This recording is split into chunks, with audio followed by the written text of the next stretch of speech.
To record audio in Audition, you need to set up your audio hardware within Audition. And to do that, you need to use Preferences. So on the Windows side of things, you go to Edit, Preferences, and on the Mac side, you go Adobe Audition, Preferences. And here's Preferences down here.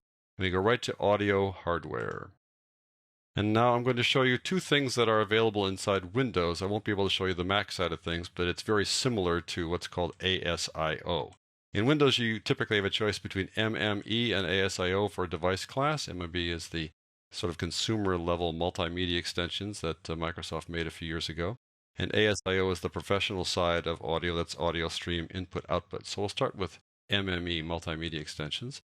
And it depends on your sound card as to what you're going to see here. But in my case, I've got default input. I've got multiple devices that I can use on my input, but I'm going to go with the microphone that I'm working with right now.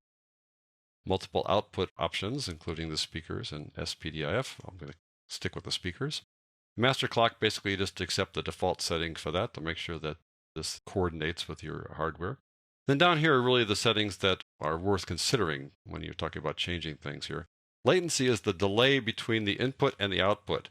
So if I have a high latency, then I hear my voice in my headset or my speakers after I state something.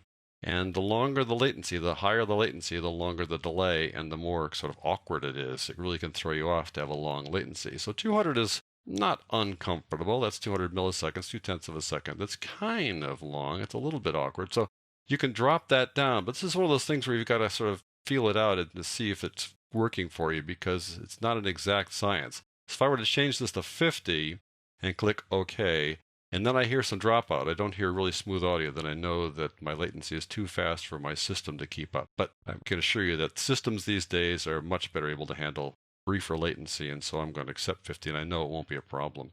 Sample rate is also an issue. The higher the sample rate, the harder your machine has to work. So 48,000 is a pretty good midpoint when you're using sample rate for your input on your hardware. But if you really want to go whole hog, you want to go up to 96,000. That really is sufficient to get the highest quality audio input. You can really go nuts up here, but I think 48,000 is a good, comfortable range to use. If your system can handle higher, then feel free to go higher. So that's the MME side of things. Let me go to the ASIO side of things. I'll just change to ASIO. And it's saying, whoa, you're going to make some changes here. Do you want to do this? And I say, yep, I do.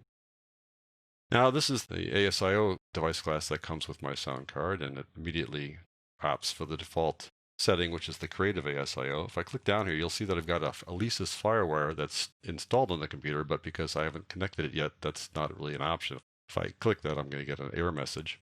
And there really aren't many options here. That's just the way the sound card works in this case. I'm limited to a buffer size of 960 samples, which is relatively low, and the buffer size is what determines, in most cases when you're working with ASIO and with core audio on a Mac, that determines the latency as opposed to latency in an MME. So the smaller the buffer size, the better the latency, the briefer the time period between your input and what you hear. But there are settings buttons, or you will see a settings button depending on your card or your interface. And if you click that, in this particular case, it does have a latency option. So I'm going to drop my latency to 20 like that, and that really will minimize the time between when I input some audio and can hear it. So generally speaking, you don't have a latency option when you've got ASIO, but in this particular case on this card, there is that option. So I'm happy with 20 milliseconds.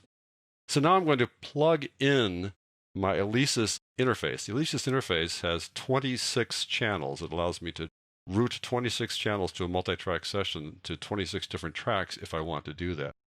So I'm going to plug that guy in, and I'm going to show you what happens when I do that. So let me click OK here, just to get things kind of cleaned up. And now I'm going to plug that guy in. So bear with me for a second.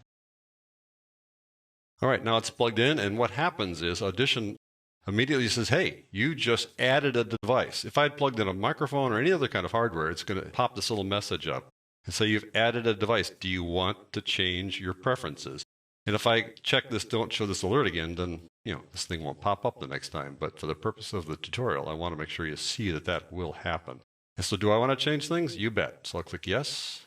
That opens up the audio hardware part of the preferences, right to it. And now I'm going to change over to the Alesis FireWire. That gives you this little message again. It's going to change your mapping, as they call it. Click, yep, that's fine. And so now, if I click on Settings, that opens up the Alesis FireWire settings, which is different than the interface you saw with the sound card. I'll close that down. This is just my particular system. And here are the buffer sizes. Again, preset, I can't change it, and the sample rate is preset. This is something I need to do within the hardware and then within the Alesis software, so it's stuck at that point at this moment, but I could change that if I were working with the specific Alesis software. And now that I've done this, I want to talk about the channel mapping a little more.